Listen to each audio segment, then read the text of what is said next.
protagonistas y tendencias del momento. César Miguel Rondón, en Conexión Radio. La voz que cuenta la historia mientras ocurre.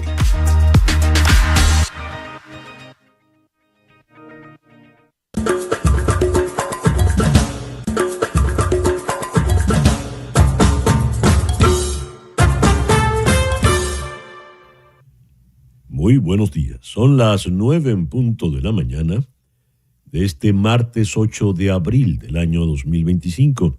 Y en este momento usted está viendo En Conexión por TVV Network y está escuchándolo por Éxito 107.1 FM en Miami por HD2. Hoy, 8 de abril, es el día de San Dionisio Obispo, Santa Julia Biliard y de San Ágabo. En el calendario astrológico tenemos que la luna todavía está creciendo en Leo, pero en breve, en 40 minutos ya cambiará a la luna en Virgo, que es lo contrario de la luna de Leo. La luna de Leo es para que le sirvan a usted, para que usted reine. La de Virgo es para que usted le sirva a los demás. Es la luna para ordenar, limpiar la casa, la oficina, limpiarse usted también su cuerpo. Es buena para hacer un proceso de desintoxicación, excelente para ir al médico, para ir al odontólogo. Luna creciente en Leo, pero ya a las 9:40, en 39 minutos exactamente, entrará creciente en Virgo. El Sol está en Aries y ya no hay Mercurio retrógrado. Así estamos este martes 8 de abril. El 8 de abril de 1843 se fundó en el estado Aragua, en el centro de Venezuela, la colonia Tovar, ese enclave alemán. El 8 de abril de 1930 en Barquisimeto nació el gran Rafael Cadenas, el gran poeta que está cumpliendo hoy 95 años, Premio Cervantes de Literatura.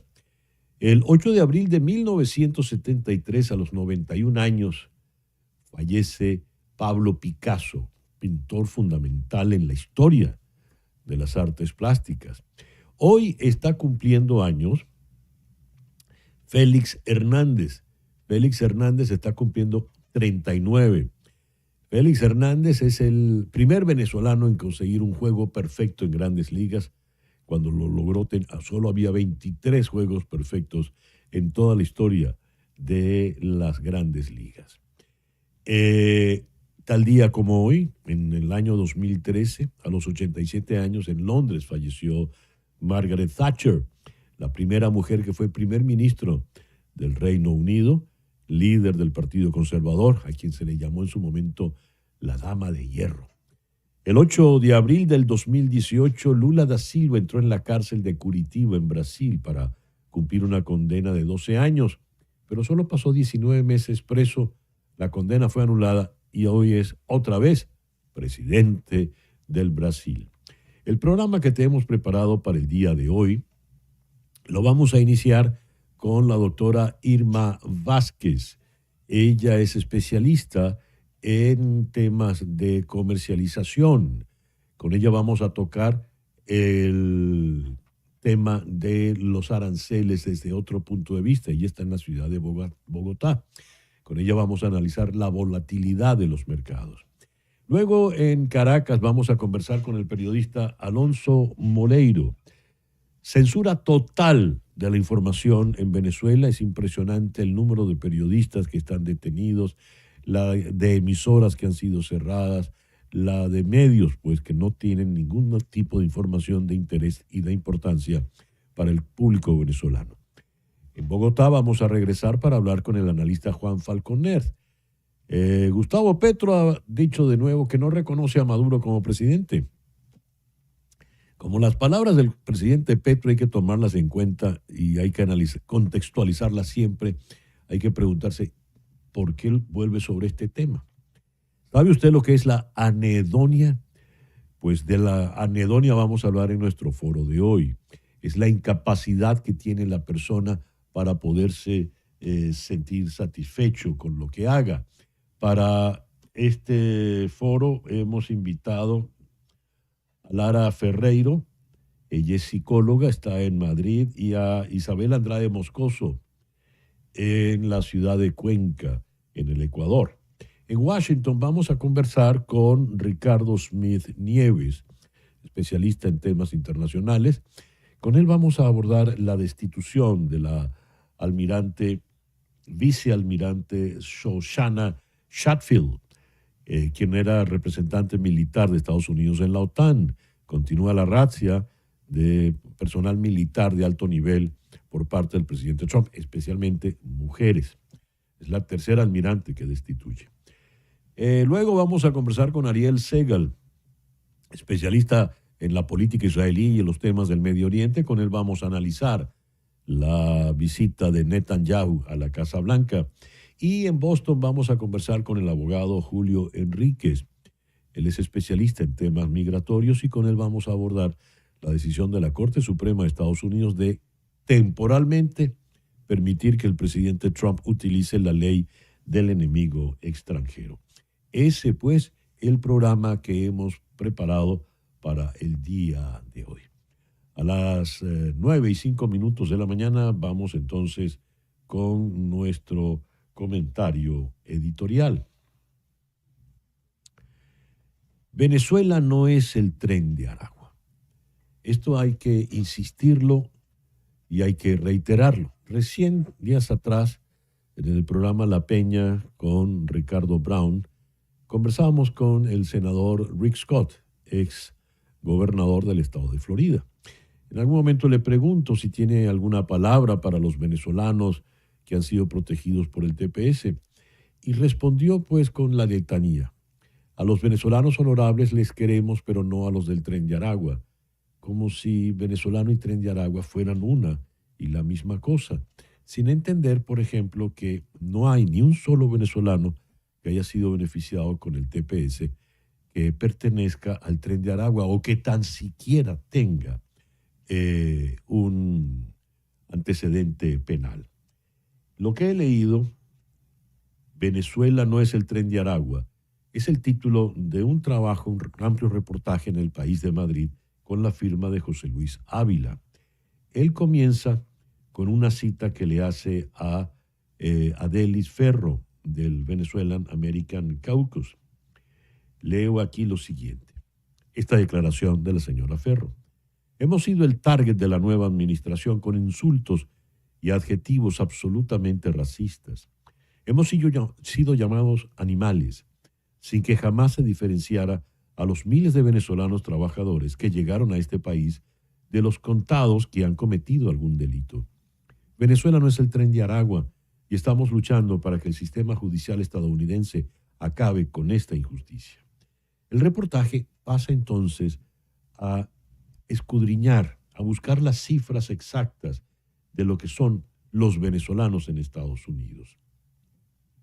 Por ejemplo, según la OFAC, la Oficina de Control de Activos Extranjeros, en Estados Unidos hay 903.153 venezolanos.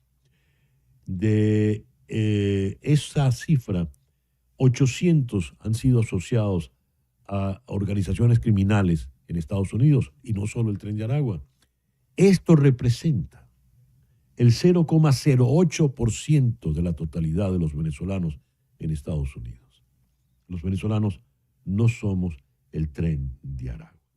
Por otra parte, los venezolanos que han cometido delitos son una cifra mínima, extraordinariamente pequeña. Y hay algo que es importante destacar, es el nivel de educación que tienen los venezolanos. Leo aquí lo siguiente. Los venezolanos representan a la población con el mayor nivel educativo del país. El estudio llevado adelante por el MPI, ya les voy a decir qué significa MPI. Bueno, ahora no encuentro el informe del MPI, es el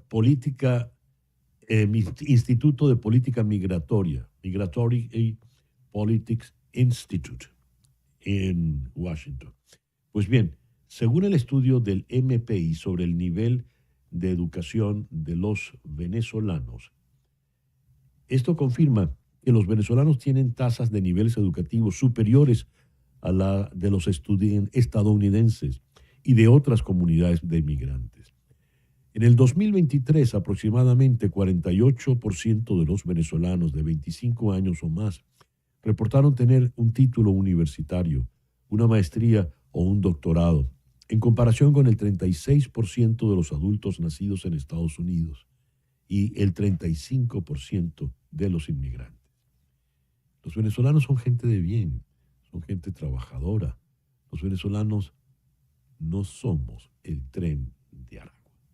Punto. 9:10 de la mañana. Una pequeña pausa y al regreso venimos con las noticias más importantes del día de hoy.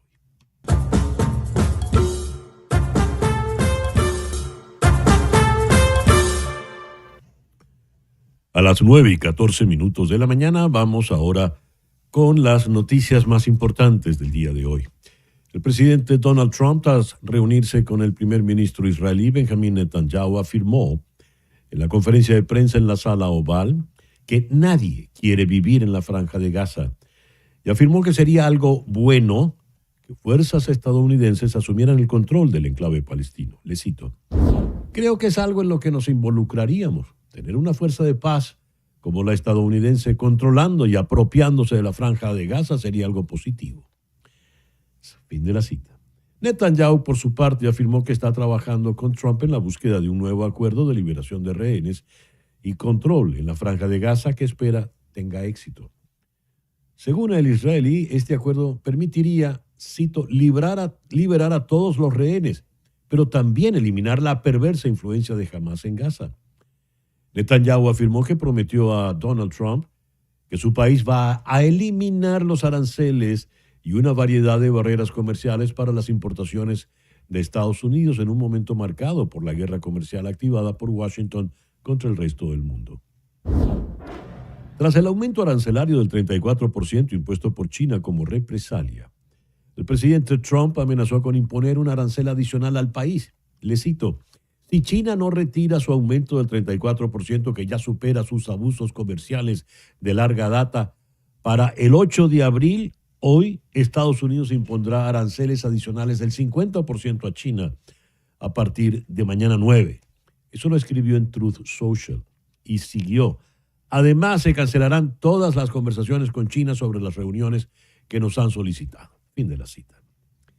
Si Trump implementa nuevos impuestos a las importaciones procedentes de China, los aranceles estadounidenses sobre los productos chinos alcanzarían un total del 104%. Estos nuevos impuestos se sumarían a los aranceles del 20% anunciados como castigo por el tráfico de fentanilo y a los aranceles del 34% anunciados la semana pasada. Esto no solo podría aumentar los precios para los consumidores estadounidenses, sino que también podría incentivar a China a inundar a otros países con productos más baratos y a profundizar sus relaciones con otros socios comerciales. El ministro de Comercio chino sostuvo que, cito, si Estados Unidos quiere realmente dialogar, debería demostrar una actitud de igualdad, de respeto y de beneficio mutuo. Si Washington insiste en una guerra arancelaria o comercial sin tener en cuenta los intereses de ambos países y de la comunidad internacional, China estará preparada para llegar hasta el final. Fin de la cita. La Corte Suprema permitió al presidente Trump aplicar la ley de enemigos extranjeros por ahora, otorgando a la Casa Blanca una victoria significativa que permitirá a los funcionarios de inmigración confiar en una amplia autoridad de tiempo de guerra para deportar rápidamente a presuntos miembros de pandillas. La apelación de emergencia en la Corte Suprema permite al presidente Trump invocar la ley de 1798 para acelerar las deportaciones, mientras el litigio sobre su uso se resuelve en tribunales inferiores. La Corte enfatizó que las personas deportadas en adelante deberán recibir una notificación de que están sujetas a la ley y la oportunidad de que se revise su deportación.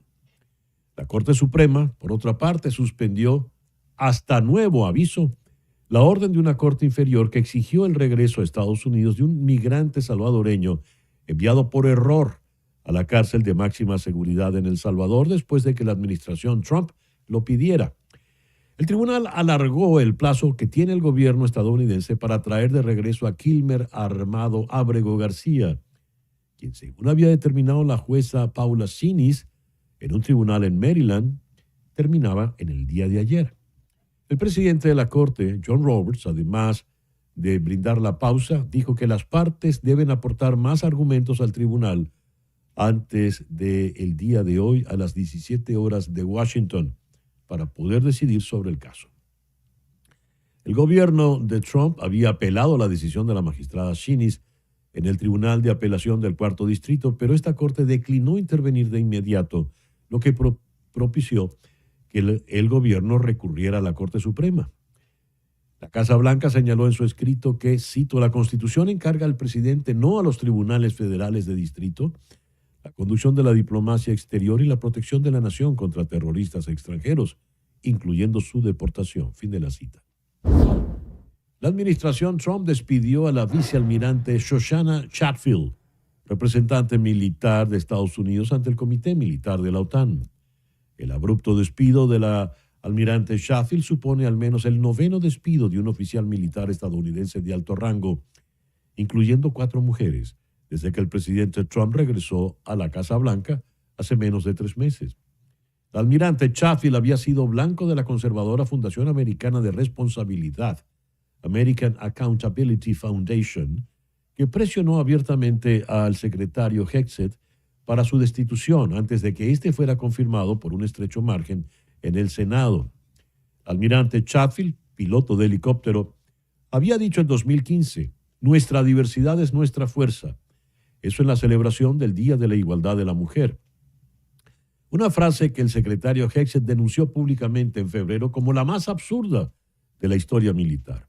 Al asumir la presidencia de la Escuela de Guerra Naval en el 2019, durante el primer mandato de Donald Trump, la almirante declaró que quería que los miembros de su equipo se respetaran mutuamente por sus diferencias y diversidad.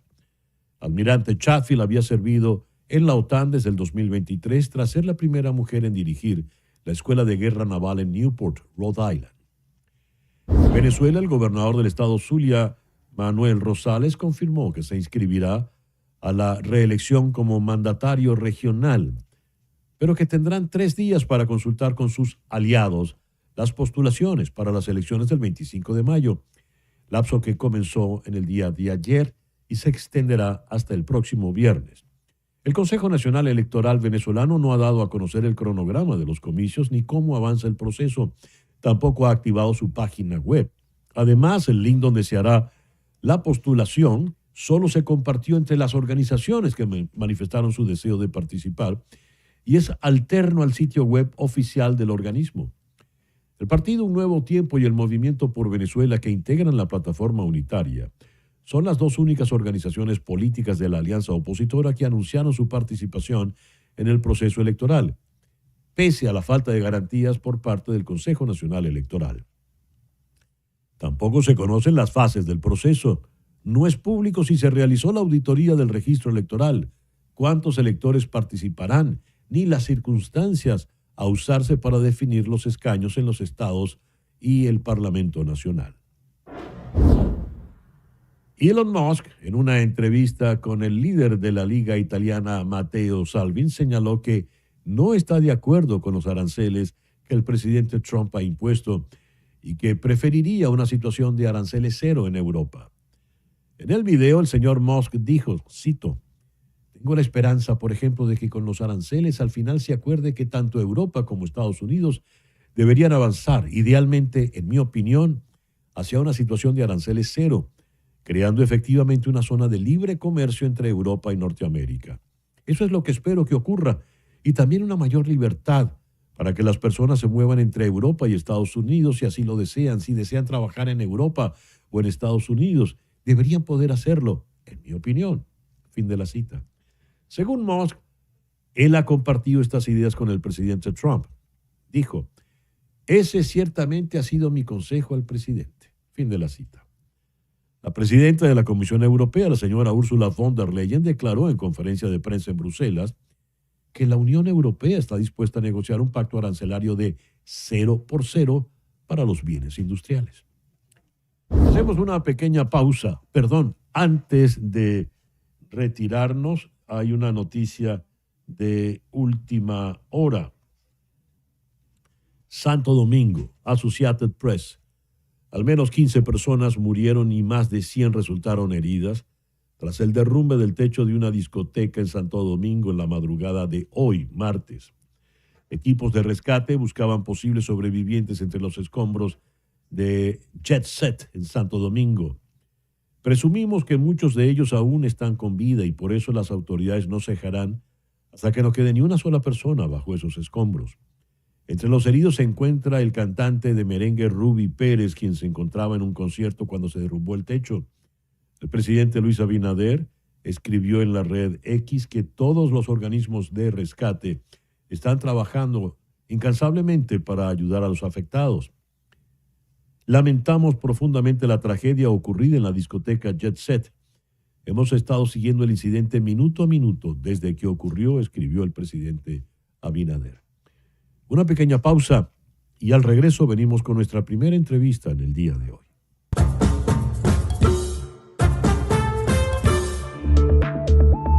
Una pausa y regresamos con César Miguel Rondón en Conexión.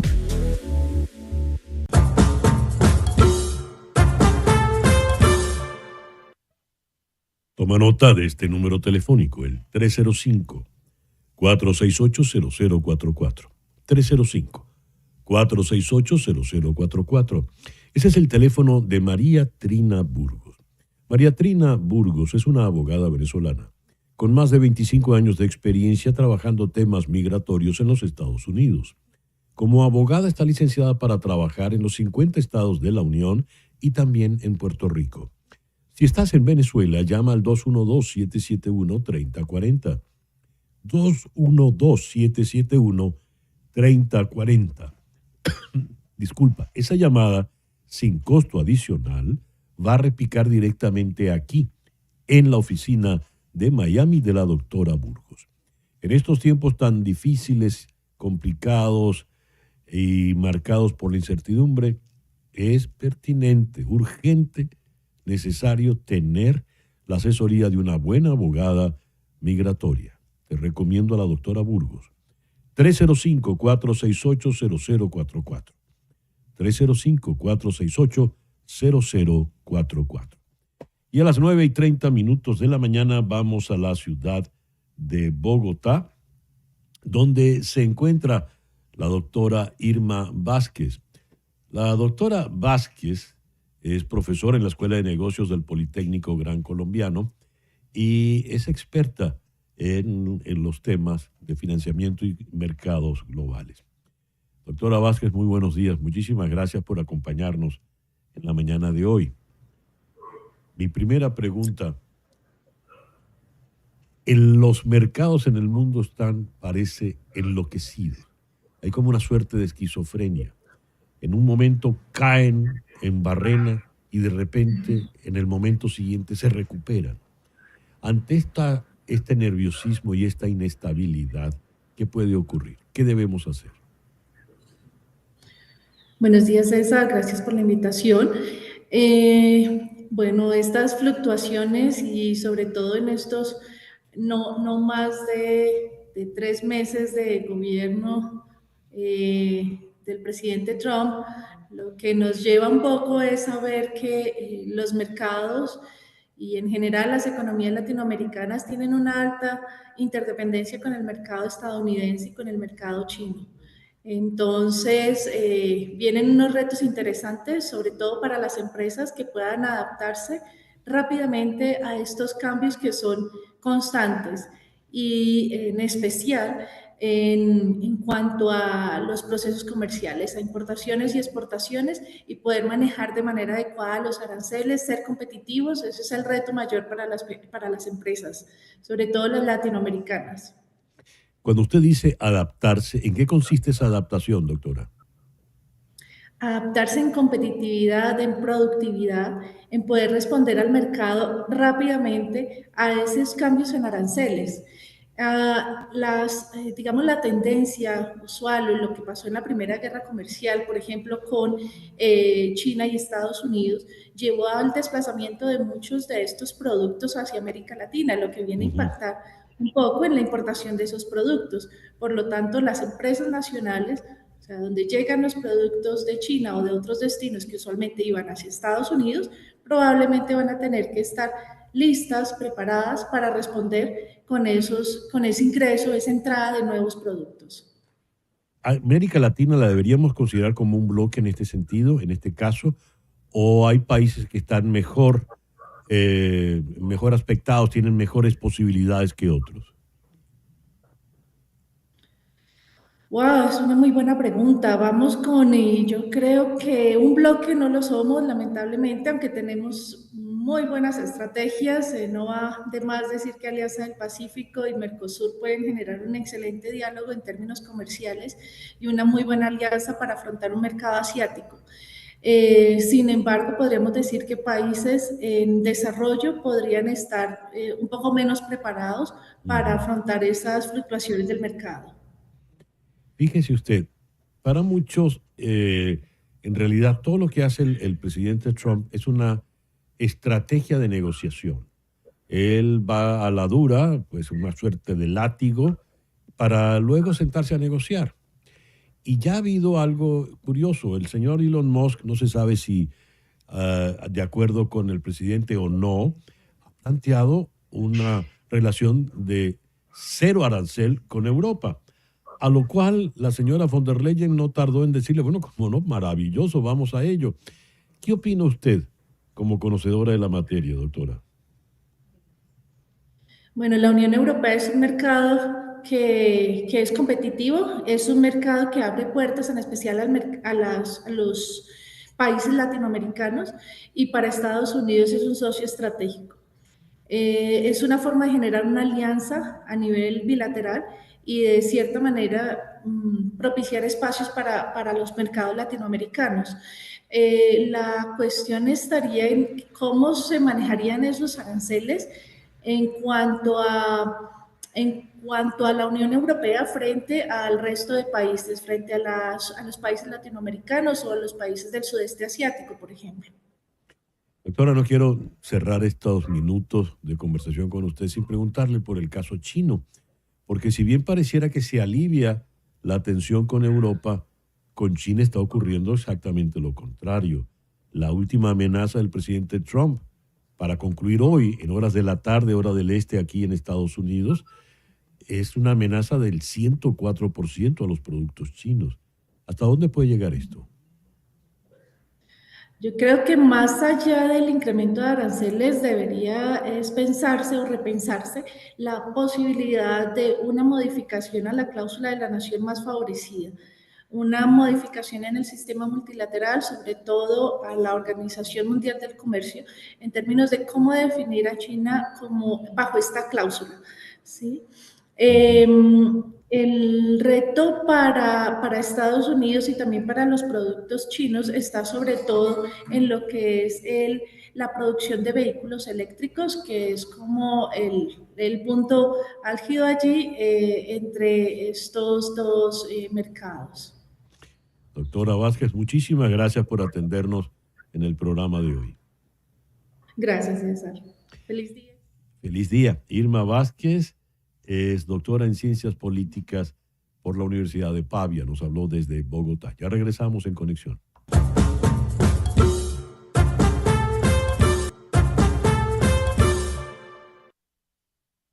Rory Branker, de 43 años, editor del portal informativo La Patilla, desapareció en la mañana del 20 de febrero cuando salió de su casa camino al trabajo. No se ha vuelto a saber nada de él. El señor Diosdado Cabello, sin embargo, es el único que ha asomado algo, dijo en el programa de televisión que él tiene. Fue capturado por extorsionar a personas mediante la publicación de información falsa y otros delitos más. Fin de la cita. Pero del resto no hay más nada de Rory Branker. Vamos a Caracas. Allí está el periodista Alonso Moleiro, corresponsal de El País de Madrid. Alonso, muy buenos días. Muchísimas gracias por atendernos. ¿Cómo estás, César Miguel? Encantado de saludarte. Gracias, igual digo. ¿Qué sabemos de Rory, Alonso? Bueno, nada. Es decir, hay una situación, hay la certeza de que fue llevado a prisión, pero lo demás se desconoce. Es una situación que ha ocurrido en otros casos en el tiempo reciente. Aquí lo que no hay es pronunciamiento de poderes públicos de momento, ¿no? O sea, es una situación que está como en negro, porque no se comenta en las redes sociales, cierto activismo civil está hablando de esto, su familia, un poco desesperada, terminó pues buscando a los medios para pedir información, pero desconocemos lo demás. En líneas generales, ajá. No hay información oficial, no hay información oficial, excepto lo que dijo. No hay. La verdad es que no hay información. O sea, nada que uno sepa, al menos que yo maneje. Sí. Podría haber algo en el círculo de activistas en torno a su causa, pero no hay información.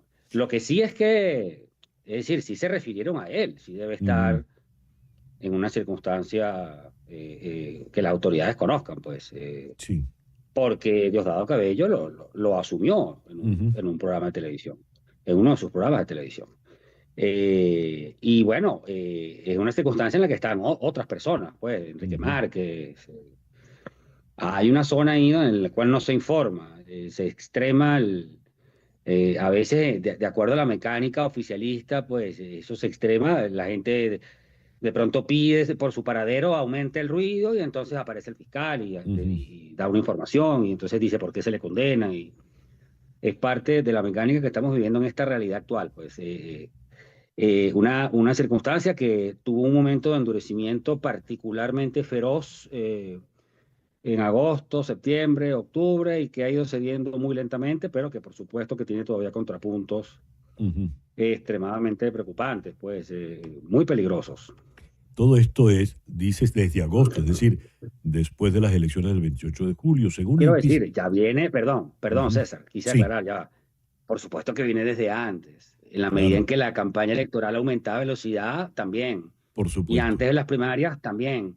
Y antes también. O sea, es un proceso que tiene un tiempo, pero que llegó al punto, creo yo, de dureza en esos meses y que, bueno, quizás ahorita no esté tan fuerte, pero bueno, esto ocurrió hace poco, pues hace un mes y algo. Sí.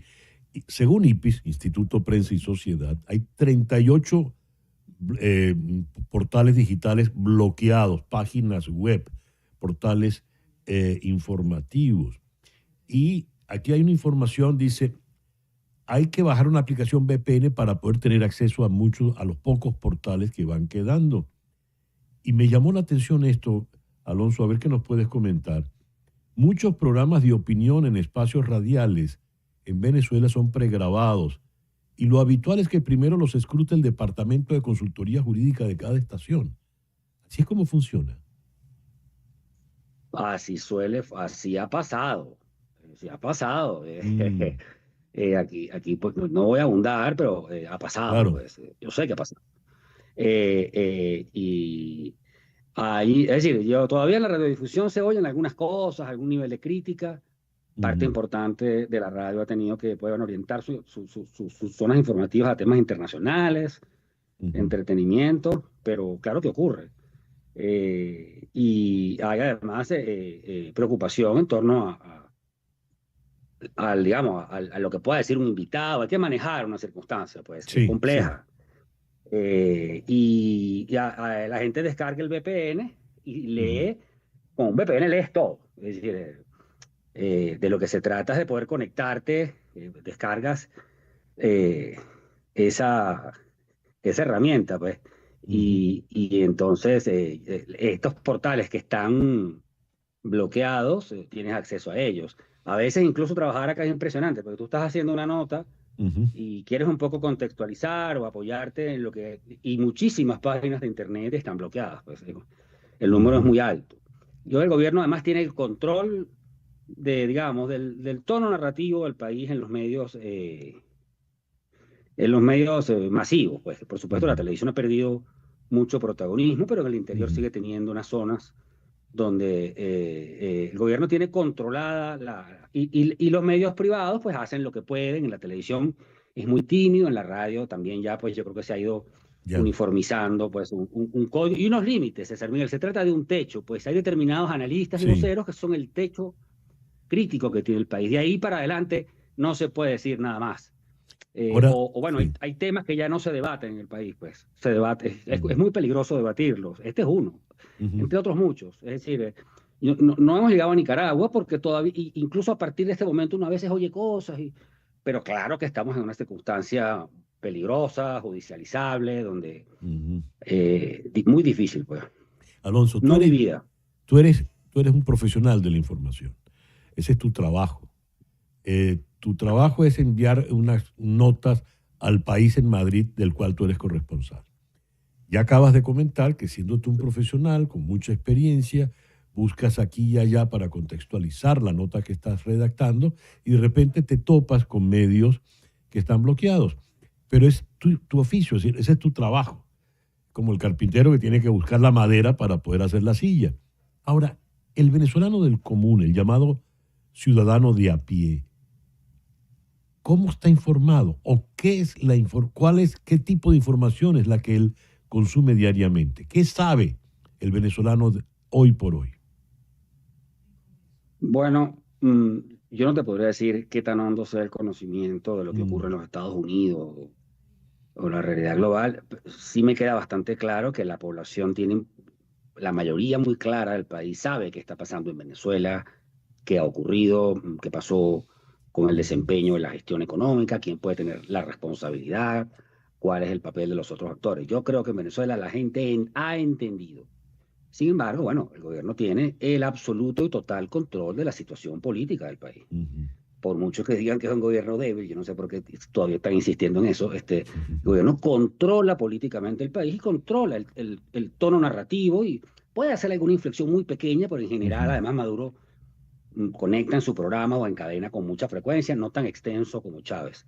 Hay otras maneras de informarse en las redes sociales y en los teléfonos, que están bastante extendidos a pesar de todo. Circula mucha información, seguramente una información cruzada, caotizada, fragmentada, es decir, con poco tratamiento informativo de un medio, que por eso es que se llama medio. Un tratamiento profesional. Eso es una cosa que está en crisis en el mundo.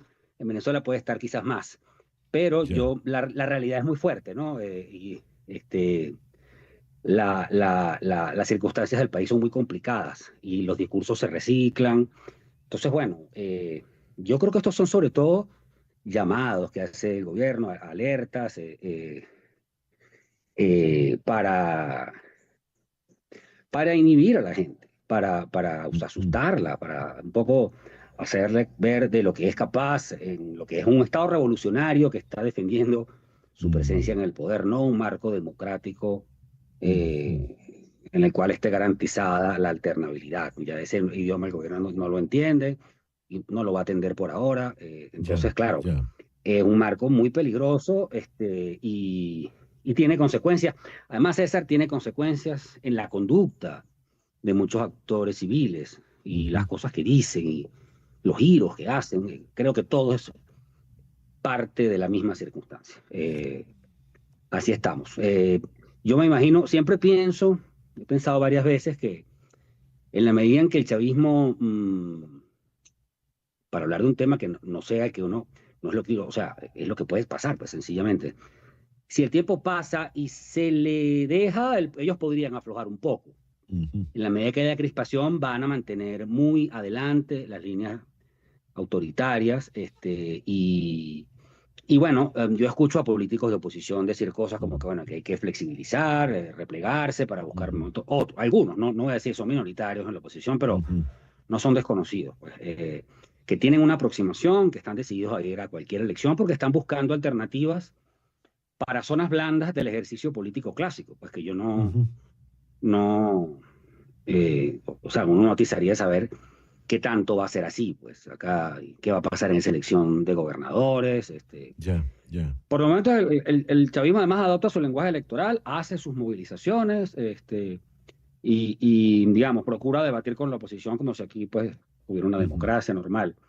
Pero bueno, la calidad de las ruedas de prensa, el debate cruzado, la información variada, el ejercicio abierto y despreocupado, la crítica que uno veía en un año como 2007, Sí, ahorita no se ve, pues, o sea, ya, es ya. una sociedad que tiene una parte, sí, que está, hay una pared. Ujú. Alonso, quiero agradecerte de manera muy especial estas palabras que nos has dedicado en el día de hoy. Te conozco y te estimo y te respeto profesionalmente desde hace ya muchísimos años. Y así como hay una expresión que dice hay que saber leer entre líneas, hay que saber escuchar entre palabras.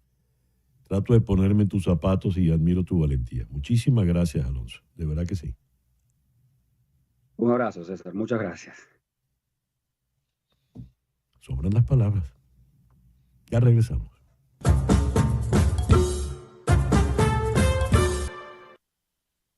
El pasado sábado, en Pasto, en Colombia, el presidente Gustavo Petro dijo: yo no reconocí el gobierno de Maduro y no lo reconozco, pero creo que la solución no es bloquear más a Cuba y a Venezuela. Están mandando al hambre a los pueblos y los pueblos no se dejan morir de hambre. Cita textual. Con cierta recurrencia, el presidente Petro vuelve sobre el tema de reconocer o no a Nicolás Maduro. ¿Por qué volvió otra vez sobre esto? ¿Cómo están las relaciones Petro-Maduro? ¿Cómo están las relaciones de Petro con el resto del pueblo colombiano? Vamos a Bogotá, donde está el consultor político Juan Falconer. Juan, muy buenos días. Gracias por estar con nosotros esta mañana. ¿Qué nos dices con relación a este comentario introductorio? César, un fuerte saludo para ti y todas las personas que nos acompañan a esta hora. Siempre de verdad un gran placer. Bueno, pues el presidente Petro nos ha acostumbrado a que dice una cosa y hace otra totalmente diferente.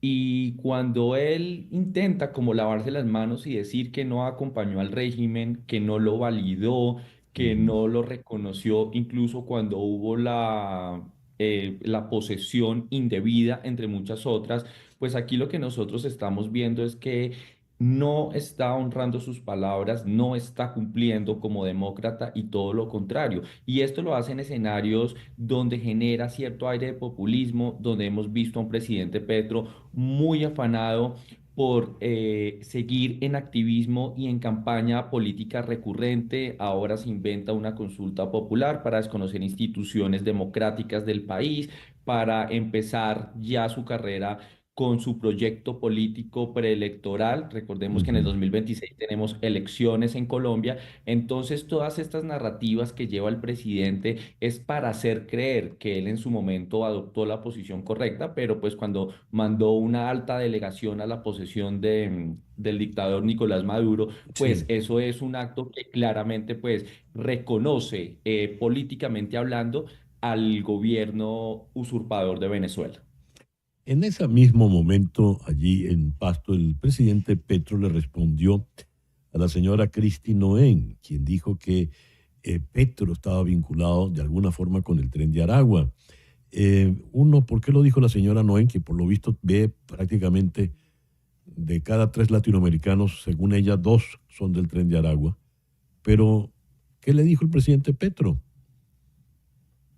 Bueno, pues aquí nosotros tenemos una gran disyuntiva porque pues en realidad las palabras expresadas por esta alta funcionaria norteamericana pues toma de alguna manera por sorpresa pues porque uno se esperaría todo y pues el presidente Petro pues, nos tiene acostumbrados a salidas en falso, pero pues digamos esto sí pone a Colombia en una situación muy compleja porque hay afirmaciones muy graves como decir que el Mm. presidente Petro pues propone que a los miembros del Tren de Aragua son seres incomprendidos, que hay que darles amor y afecto, por un lado, y por el otro lado, y por el otro lado, también decir que se necesita de alguna manera darles un tratamiento preferencial diferente y que Ujú. incluso algunos son amigos del presidente. Pues esto es una situación muy compleja cuando Colombia tiene unas relaciones diplomáticas tan difíciles con los Estados Unidos, cuando no hemos logrado superar dificultades ahora pues con los aranceles generalizados del 10% que podrían migrar fácilmente e incrementarse, cuando se respira un aire de desertificación de de Estados Unidos para Colombia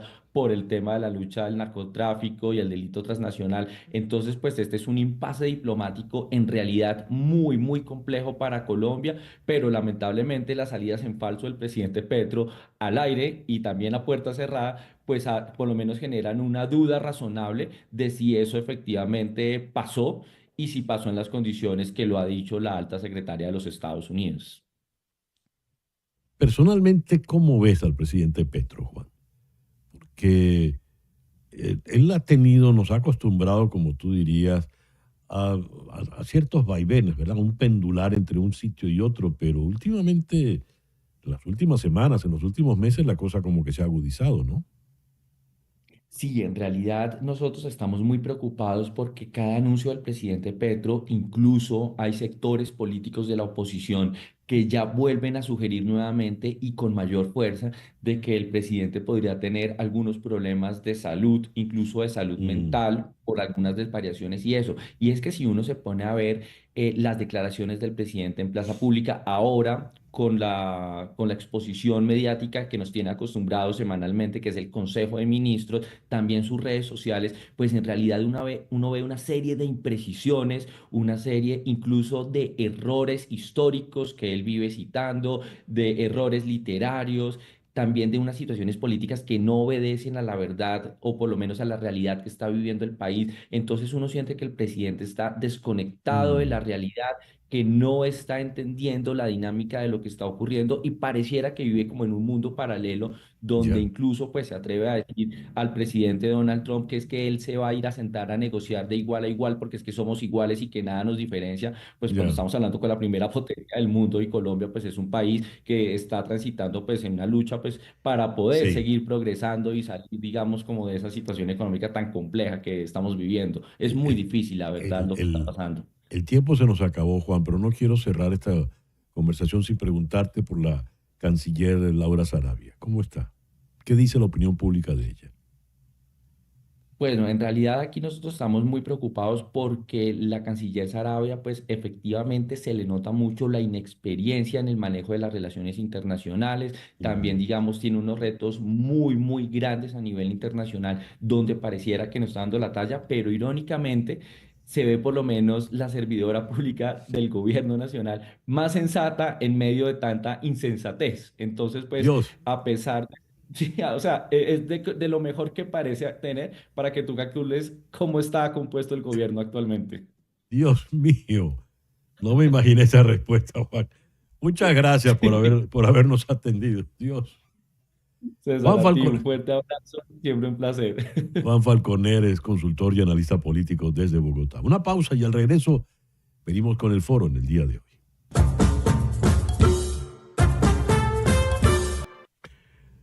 ¿Ha oído usted la palabra anedonia? ¿Sabe lo que significa?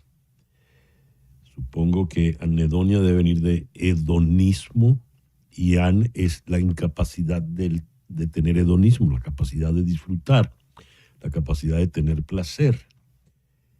Algunas personas que padecen de anedonia son incapaces de experimentar placer y disfrute en ninguna circunstancia, mientras en otros casos el problema se reduce a aspectos concretos como el apetito por la comida, las relaciones sexuales, las relaciones sociales o las actividades de ocio. ¿Por qué se produce la anedonia? ¿En qué consiste realmente? En Madrid está la psicóloga Lara Ferreiro. Ella es cronista, articulista en el diario ABC, autora del Método Definitivo para Quererte y Encontrar a tu Pareja Perfecta. Lara, muy buenos días, muy buenas tardes allá al otro lado del Hola, océano. muy buenas. Y de este lado del océano, pero lejos de la ciudad de Miami, en el Pacífico en realidad, está la psicóloga Isabel Andrade Moscoso. Isabel, ella está en Cuenca, Ecuador. Isabel, gracias por acompañarnos nuevamente en el programa.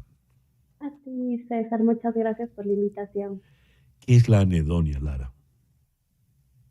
Bueno, la anedonia es la incapacidad de sentir placer, ¿vale? Os he traído una foto, a ver si lo podéis ver. ¿Veis Sí, aquí esto? Es el cerebro, perfecto. ¿vale? Se ve perfecto, sí. Entonces, lo verde, la parte verde, es el circuito de la recompensa, ¿vale? Ahí tenemos dopamina. Vamos, pues hoy yo voy al gimnasio, segrego dopamina en este circuito, ¿vale? Que os he enseñado. ¿Qué pasa? Que en la de anedonia no hay dopamina. Ese circuito de la recompensa está sin esa dopamina, esa hormona del placer, ¿vale? ¿Por qué ocurre esto? Hay varias razones. Por un lado, hay personas que tienen Parkinson, que tienen hipotiroidismo, que tienen depresión, que tienen psicosis, que tienen un trastorno estrés postraumático, algo muy traumático, ¿vale? Que les hace estar como apáticos, ¿vale? Que no tienen, bueno, pues esa alegría de vivir. ¿Qué pasa? Que tenemos que ver si es una causa psicológica, porque tienes un trauma, si es un tema de hipotiroidismo, si es una causa física, o hay un trastorno de personalidad, ¿vale? O algo que está, bueno, pues teniendo esta anedonia. Hay de dos tipos, ¿vale? Está la anedonia social, cuando tienes aislamiento, no quieres salir de casa, y luego está la anedonia física, que tú lo sientes en tu cuerpo, Mm. ¿vale? Y no tienes esa dopamina. Uy, qué interesante lo que nos has dicho. ¿Qué nos puedes comentar tú, Isabel, por favor? César, así como decía Lara, es muy importante entender que nuestro cuerpo y más que nada nuestro sistema de salud mental y emocional está correlacionado con lo que nos pasa físicamente. Entonces, ¿qué pasa? Nosotros tenemos que tener siempre un abordaje integral, pero de manera interdisciplinar, es decir, con la parte médica también. ¿Por qué? Porque como decía Lara, nuestro cerebro genera muchísimas sustancias a la medida que nosotros vamos viviendo y sintiendo las cosas. ¿Qué pasa con la anedonia? Es justamente la falta de dopamina que nosotros tenemos. Para nosotros trabajar tenemos que primero descartar que no sea nada físico. Como decía Lara, puede ser algo traumático. Y la anedonia sí nos empieza a generar como que ese choque, ese impacto de poder vivir con satisfacción nuestra vida, porque es la falta de placer. Entonces es muy importante nosotros tener como que esos parámetros y justo como tú hiciste la introducción, a veces nos afecta en la parte sexual, en la parte social, en la parte alimenticia, nosotros empezamos a perder como que ese placer a comer, el placer de poder hacer las cosas. Entonces es importante que nosotros empecemos a analizar tanto físicamente y también correlacionar con la parte psicológica y trabajar a manera emocional para que para despertar nuevamente ese placer. Ahora, mencionas, por ejemplo, razones, digamos, físicas, ¿verdad? Hipotiroidismo. Entonces, eso es un problema médico, o hay una depresión, o hay un asunto psicológico, en fin. El detalle, la pregunta te la hago ahora, Lara, ¿cómo llego al diagnóstico? Porque en un caso como este, el diagnóstico es fundamental. No vaya a ser que Claro. terminemos con una terapia equivocada, ¿verdad? ¿Cómo sería un buen diagnóstico en este caso? Claro, yo deciros que tengo pacientes con anedonia, ¿vale? De hecho, por ejemplo, el 80% de personas con depresión tienen anedonia, pero primero de todo hay que ir al médico y te tienen que hacer una analítica, ¿vale? En España, por ejemplo, hay analíticas de dopamina, con un solo análisis de sangre de hipotiroidismo, de cortisol, yo ya veo si mis pacientes tienen causas orgánicas o no. Primer paso, ¿vale? Tu médico va a hacer a que te haga una analítica de todas las hormonas, los neuroquímicos como la dopamina a día de hoy se pueden medir el hipotiroidismo, etcétera. Vamos a suponer que esa persona está bien, ¿vale? Que no tiene ni hipotiroidismo, ni tiene problemas de dopamina, descartamos causas físicas.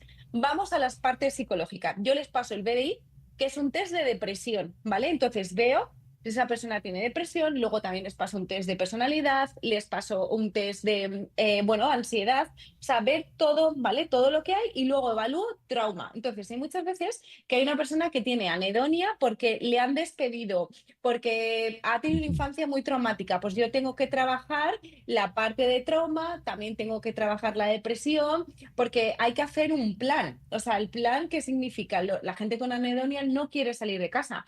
Entonces yo les digo, vamos a hacer justamente el paciente que tenía antes de esto, tiene anedonia, ¿vale? Entonces hemos tenido que hacer un plan, la acaban de despedir, la ha dejado su mujer, está Ujú. súper depresivo, entonces estamos haciendo un plan de acción, pues todos los días va a ir al gimnasio para segregar esa dopamina, o sea, todo lo que le ayude a quedar con la gente para que no se aísle, para poder hacerlo. También hay que decir que la anedonia en la adolescencia, por ejemplo, es muy habitual. Los adolescentes están muy deprimidos, están absolutamente adictos a las redes sociales, pero yo veo que están muy Sí. deprimidos. Y luego también en la adultez, sobre todo nosotras, las mujeres, pues nuestro cerebro tenemos más predisposición a la anedonia, ¿vale? Entonces hay que ir a un buen psicólogo clínico para que haga toda esta evaluación y también a un médico para que haga y descarte causas orgánicas. Esto está resultando mucho más complejo de lo que sospeché en un primer momento. Isabel, ¿cuáles son los riesgos de una anedonia que se vuelva, digamos, crónica, permanente y cada vez más honda? La situación va en el sentido de que nosotros vivimos en piloto automático.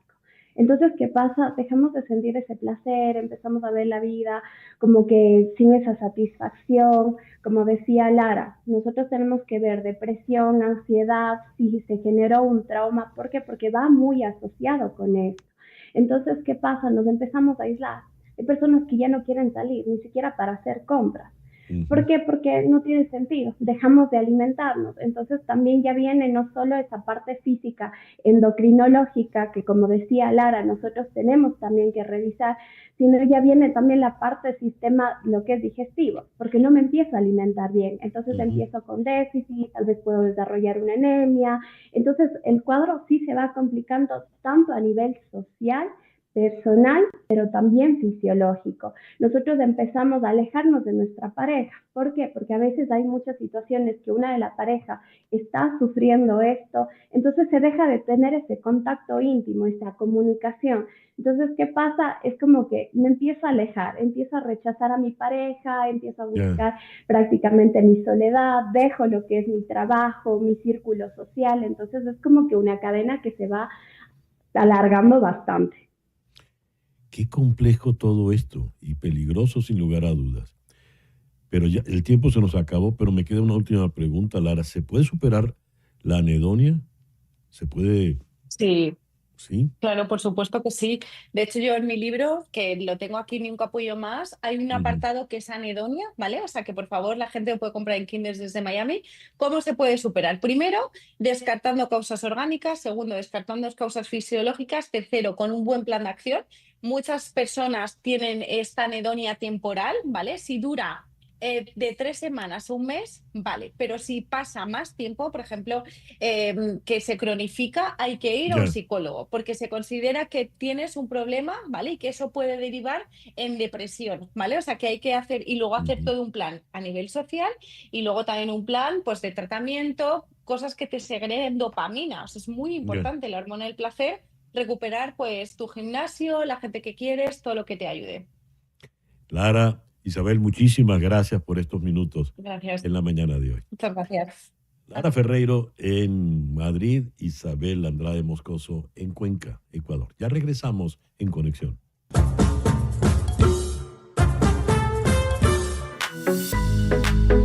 Continuamos en breve con César Miguel Rondón en Conexión por Éxitos 107.1 FM.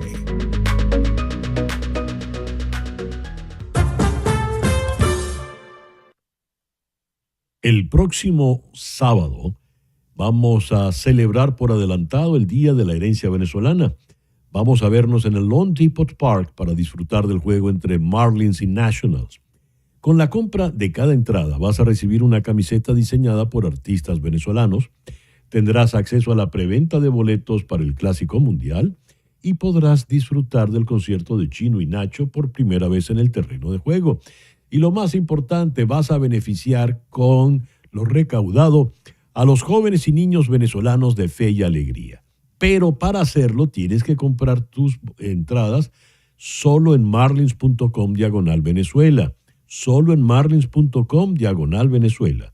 Este próximo sábado, desde las 4 de la tarde en el Lone Depot Park, Día de la Herencia Venezolana y en beneficio para fe y alegría en Venezuela. Leíamos las declaraciones, las comentamos temprano, dadas en la oficina oval de la Casa Blanca en el encuentro entre el presidente Donald Trump y el primer ministro Benjamin Netanyahu. El presidente Trump dice, nadie quiere vivir en la franja de Gaza. Creo que es algo en lo que nos involucraríamos, tener una fuerza de paz como el estadounidense controlando y apropiándose de la franja de Gaza sería algo positivo. Y todo con el señor Netanyahu al lado. A ver, ¿qué puede venir después de una declaración como esta? Vamos a consultar con un experto en la política israelí y en los temas del Medio Oriente, como lo es Ariel Segal. Ariel, muy buenos días. Muchas gracias por atendernos. Nos gustaría conocer tu opinión, por favor. Sí, buenos días, César Miguel. Gracias por invitarme a tu programa. Bueno, es el estilo que por lo menos en el segundo término está teniendo Trump para tratar de mediar en conflictos internacionales. Hagamos el paralelismo con el caso que acaban de hablar con el invitado anterior, el tema de Ucrania. Se salta a los ucranianos, que son protagonistas del conflicto, se salta a los europeos, que han estado involucrados durante 3 años directamente a través de la OTAN junto a Estados Unidos y Canadá en el conflicto, y negocia solamente con uno de los bandos. En Arabia Saudita, mandando al secretario de Estado, a Marco Rubio, y viene el ministro de Relaciones Exteriores, Lavrov, también a Arabia Saudita. Y negocian directamente como si no existieran, en este caso, los ucranianos, para lograr tratar de imponer una paz sin hacer dialogar ni negociar directamente a los involucrados. Vamos a llevarlo al Medio Oriente, es lo mismo que está ocurriendo. Él está negociando solo con Israel para tratar de imponer una paz americana-israelí en Gaza, sin buscar con quién negociar del lado palestino, que en este caso lo lógico sería involucrar a la autoridad palestina, la que gobierna en Cisjordania, los moderados. Yo no creo que eso va a poder darse en la práctica. Si los estadounidenses entran en Gaza como una fuerza de paz, siempre va a haber grupos guerrilleros, grupos terroristas que van a hacerle insoportable la vida a estas tropas de paz. Si Israel, con presencia militar fuerte durante más de 1 año y medio, desde que fue la masacre que hizo Hamas, el acto terrorista que hizo Hamas en territorio israelí en octubre del 2023, si con toda la maquinaria bélica Israel no ha podido todavía dominar al 100% o al 90-95% la franja de Gaza, unas tropas norteamericanas numéricamente inferiores van a poder gobernar sobre ese territorio. Yo soy muy escéptico. A mí me parece que o Trump está demostrando cierta ignorancia en el tema o que está haciendo demagogia por el momento. ¿Cómo, por ejemplo, la prensa europea le ha caído muy mal este tipo de comentarios, ¿no? Y no estoy hablando de prensa liberal, estoy hablando de lo que leen los grandes titulares incluso de diarios muy conservadores. Pero en Israel, donde la situación política es tan compleja, una declaración como esta, aplaudida por el señor Netanyahu, quien dice que no le va a dar, habla incluso habló en los temas arancelarios. ¿Cómo fue recibido esto allá en Israel, Ariel? Bueno, esto en particular no he escuchado porque esto me vengo a enterar a través de tu programa. Estas declaraciones de Trump, según entiendo, son de esta mañana, ¿correcto? No son de la reunión de ayer.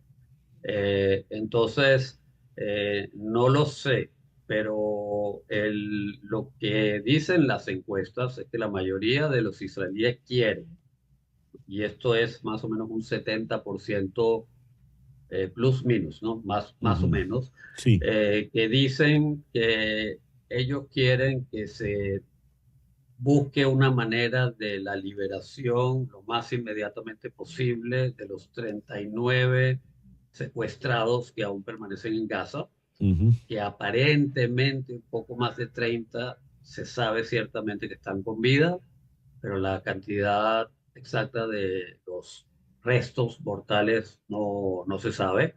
Ya. Y que en ese contexto se negocie ya un acuerdo para acabar con la guerra. Ujú. La parte que en Occidente se lee menos es que los soldados israelíes también están muriendo en esta guerra. Eh, ya los israelíes en su mayoría sienten que a Hamas se le debilitó bastante y que ya se puede entrar en una negociación para un futuro en Gaza, sea cual sea, que garantice la seguridad de Israel. El tema número uno para la sociedad israelí es el tema de los rehenes. Ujú. Y ellos no quieren que, porque una guerra persista, y esa sea la política de Netanyahu, de Trump o de quien sea, esto haga que el tema de los rehenes no sea un tema de no acabar. Sobre todo después de los últimos rehenes, que estuvieron casi año y medio, Sí.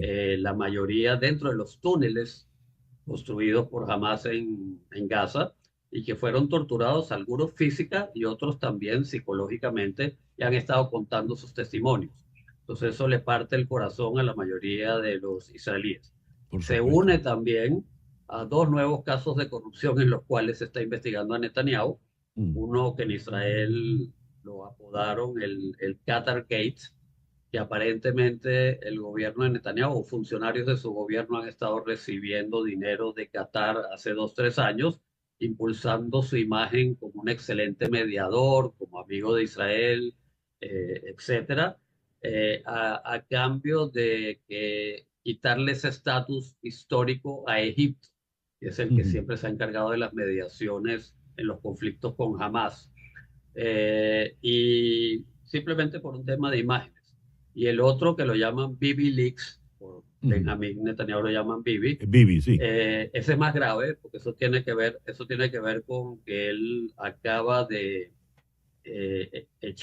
de destituir al jefe de seguridad interna de Ujú. Israel, y la única razón que aduce es que le perdió la confianza, pero se sabe que es porque le abrieron investigación y el mismo Servicio Interno de Inteligencia lo está investigando por aparentes cambios en documentación que tienen que ver con la reacción de su gobierno el 7 de octubre del 2023, cuando ocurrieron el Pues atentado de Hamas. Es eso es decir, gravísimo, eso es muy grave. es gravísimo porque si eso se demuestra, significa que hay responsabilidad no solo política, sino una responsabilidad de negligencia que Sí, ellos están tratando de encubrir, y la forma de encubrirla es cambiando documentación y haciendo desaparecer la documentación original. Dios. Bueno, veremos qué dice ahora este ex jefe de inteligencia, ¿no? Que ahora ha sido excluido, como dijiste, Sí, ¿no? ese caso está en la Corte Suprema. En este momento, hoy mismo, está siendo investigado por la Corte Sí. Suprema. Ariel, muchas gracias por atendernos en esta mañana. Gracias, un placer. Ariel Segal, experto en temas de Israel y el Medio Oriente. Una pausa y ya regresamos aquí en Conexión.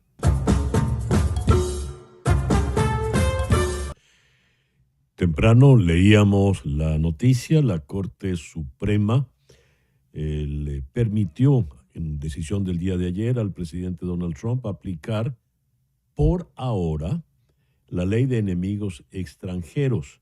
Esto es una victoria importante para la Casa Blanca. Habida cuenta que, según esa ley, está la decisión sobre los venezolanos, pues, ¿cómo quedan estos ahora? Vamos a consultar con el doctor Julio Enríquez, abogado de inmigración en la ciudad de Boston. Julio, muy buenos días. Muchísimas gracias por atendernos. ¿Qué significa esta decisión de la Corte Suprema de ayer? Bueno, buenos días. Muchas gracias por la invitación. Y la decisión de la Corte Suprema de ayer tiene dos elementos muy importantes. Uno que genera una protección bien establecida para las personas que son acusadas de ser miembros del Tren de Aragua y de, por lo tanto, ser potencialmente personas que pueden ser removidas de los Estados Unidos por medio de la ley de enemigos extranjeros, pero al mismo tiempo genera una serie de limitaciones a la forma de protegerse con relación a esta ley y aparte permite la implementación de la misma mientras tanto. Entonces, es una victoria, ambas partes pueden cantar victoria con relación a la decisión de ayer. ¿Qué va a ocurrir? Porque me llama la expresión por ahora, ¿sabes? Nos produce a los venezolanos cierta incomodidad, obviamente. Pero así fue Claro. lo que dijo la Corte en el día de ayer. ¿Qué significa ese por ahora en este caso? Bueno, existe un litigio pendiente. La Corte en Washington, D.C. Abrió un proceso. En ese proceso indicó que la forma en la que están utilizando la ley de enemigos extranjeros es violatoria del proceso, del debido proceso, porque no se le permite a las personas, a los venezolanos que son acusados de ser miembros del Tren de Aragua, tener un mecanismo para eh, oponerse y decir, hey, en mi caso esto no aplica, y que puedan individualmente pelear su situación. Y la Corte Suprema, 9-0, con todos los 9 miembros de la Corte Suprema estuvieron de acuerdo que es correcto, que no se puede implementar esta ley a menos que exista un mecanismo de notificación y de un proceso que le permita a las personas indicar, hey, en mi caso esto no debería aplicar, yo no soy un miembro del Tren de Aragua, y bueno, que se puedan presentar pruebas de parte y parte. Pero al mismo tiempo indica que la corte no debe ocurrir en Washington, D.C., el proceso se debe presentar en el lugar de detención de las personas. El lugar de detención de las personas con frecuencia son lugares cercanos a la frontera o Luisiana, en Texas, en Nuevo México, en Luisiana, y muchas de las cortes allí pues no son tan favorables. Entonces les permite a las personas pelear individualmente por sus casos, pero no de forma grupal, lo cual hace muy complicado para muchos que no tienen los recursos para pelear por esto, poder conseguir un abogado que pueda presentar un recurso de habeas corpus y pelear en Corte Federal en su situación. Pues realmente abre la puerta para muchos litigios en el futuro, porque esto no resuelve el fondo del proceso, de si es constitucional o no implementar la ley de la forma en la que están implementándolo. Esta decisión no resuelve esa pregunta y explícitamente lo dice, no vamos a resolver la pregunta de la constitucionalidad, y entendemos que las personas pueden denunciar que esto no es constitucional y pueden pelear eso caso por caso. Mientras hablabas, pusimos la declaración del abogado Gellert, abogado de la ACLU, que presentó la demanda, donde él decía, nos decepciona tener que reiniciar el proceso judicial en una jurisdicción diferente, lo que estabas comentando. Pero el punto crucial es que la Corte rechazó la notable postura del gobierno de que podría dar a las personas un aviso previo significativo para impugnar su expulsión bajo la ley de los enemigos extranjeros. Y él dice, eso es una gran victoria. ¿Por qué? Es una victoria porque lo que estaba haciendo el gobierno y lo que pretendía seguir haciendo es simple y llanamente decir, sin preguntarle a nadie, sin tener que cotejar esto con nadie, esta persona es un miembro del Tren de Aragua, esta persona es un enemigo extranjero, y esta persona se me va inmediatamente, sin brindar un mecanismo para que esa persona pueda defenderse. Y esta decisión lo que dice es, eso no lo pueden hacer. Ustedes tienen que brindar un mecanismo de notificación y abrir la posibilidad para que la persona pueda decir qué ocurre en su caso en particular y si realmente aplica o no la ley para ellos. Me llamó la atención que la juez Amy Coney Barrett votó con los llamados jueces liberales. Es correcto. Sí, y es una situación interesante ver que hay una alineación allí em, hemos visto varias formas en las que cambia la alineación de los jueces, y hemos visto muchas veces que votan de forma em, alineada con los partidos que los eligieron para ser magistrados. Pero hemos visto varias veces donde el Justice Roberts, que es el presidente de la Corte se Sí. une a las tres juezas liberales y en esta Ujú, oportunidad vimos que ha pasado en algunas otras ujú. a una juez que es tradicionalmente muy conservadora, Amy Coney Barrett, uniéndose al ala liberal Sí. al estar en desacuerdo con la decisión de fondo. Ya que mencionas al presidente de la Corte, Roberts, hubo una decisión en el caso del salvadoreño Kilmer Ábrego García, que una juez, la juez Sinis de Maryland, había ordenado que le devolviesen de inmediato, al día de hoy, a Estados Unidos desde El Salvador.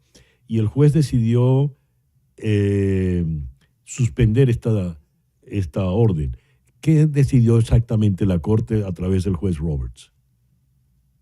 Pues la jueza había dado un lapso de tiempo para que el gobierno cumpliera con Mm, hacer esfuerzos genuinos y que mostrara cuáles eran esos esfuerzos para hacer llegar a los Estados Unidos a esta persona que fue deportada, como el mismo gobierno lo ha admitido en los tribunales, de manera errónea. Em, y la Corte Suprema dijo, no tienen que cumplir en el lapso de tiempo que está indicando la Corte Federal. Y les permitió que el proceso siga avanzando sin necesidad de que tengan que traerlo, porque eso de mm. pronto sería como una solución de fondo del proceso. El litigio va a continuar y obviamente los abogados que están representando al señor Obrego eh, están convencidos de que tienen la razón y van a continuar peleándolo, pero infelizmente esta medida cautelar no la van a poder implementar por la forma en la que intervino el Tribunal Supremo. ¿Y la solución sería entonces? Pues continuar el litigio, esperar Mm. a que exista una decisión final y es posible que esta decisión final termine otra vez en las manos de la Corte Suprema y veremos entonces cómo se alinean los jueces en esa situación. Julio, muchas gracias por estos minutos en la mañana de hoy. Muchas gracias por la invitación. Julio Enríquez, abogado de inmigración desde Boston. Una pausa y ya regresamos en Conexión.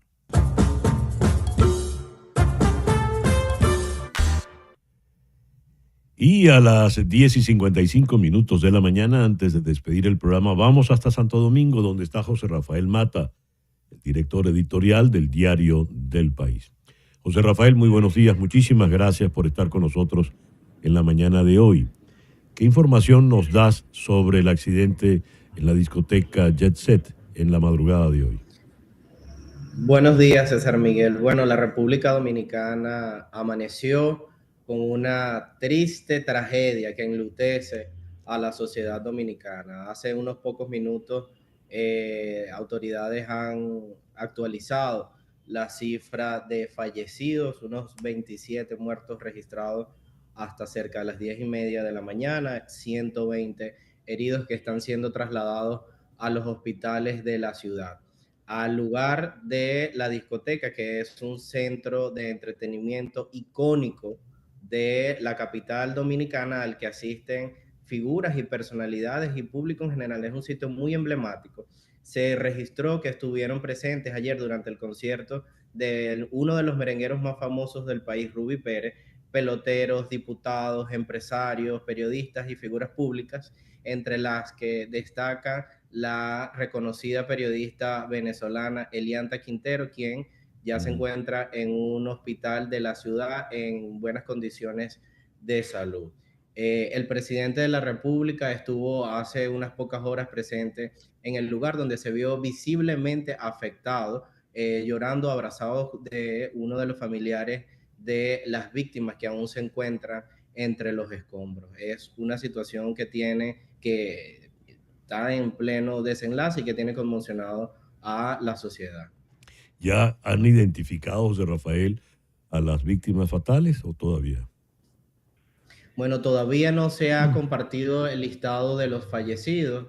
El sistema de salud pública compartió hace algunos minutos la lista de los 120 heridos que ya están ubicados en los hospitales de la ciudad para que los familiares puedan ir a ayudarlos y a solidarizarse con ellos, pero la lista de fallecidos todavía no ha sido compartida. Incluso dentro de las personas que se encuentran aún entre los escombros, se encuentra el hijo del ministro de Obras Públicas y su esposa, así como el merenguero Ruby Pérez, quien está con vida aún y está siendo atendido, pero todavía no ha podido ser sacado de los escombros. Y era un concierto de Ruby, ¿verdad? Ruby Pérez. Sí, concierto, sí, de acuerdo. Era un concierto de Ruby Pérez, quien se encuentra en el país haciendo una gira por varios locales nocturnos, los más importantes de la ciudad.